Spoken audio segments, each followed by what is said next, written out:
Still,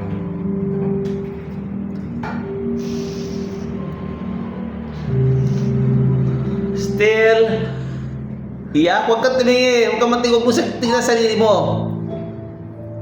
Tindi mo yung gagawin mo. Ready? And 3, 2, 1. Sige, push it. Internalize. Yung sakit na nararamdaman. Hindi mo kaya, hindi mo matanggap. Hindi mo kayang iwan ng kapatid mo. Pero kinakailangan. In 3, 2, 1, and action.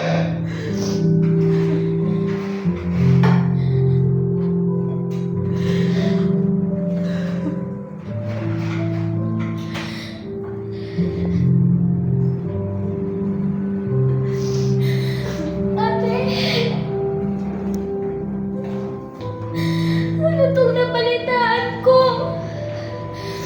Aalis ka na daw dito. Sa ibang bansa ka na daw mag-aaral. Ba't di mo sinabi sa akin?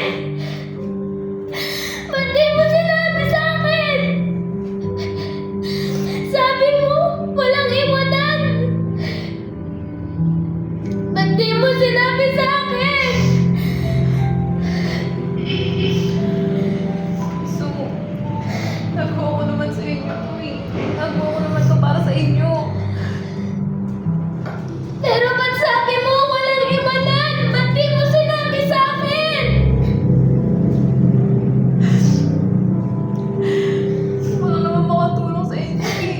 Tsaka, medyo di ko na nasabi sa inyo bigla-bigla kasi talagang napipilis ng lahat eh. Dapat sinabi mo sa akin ng maaga. Para hindi ko malalaman sa ibang tao.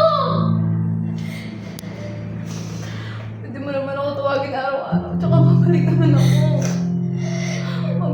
Babalik ako agad-agad, ha? Anong umiyak? Sorry sa ate, ha? Ate, basta promise mo sa akin.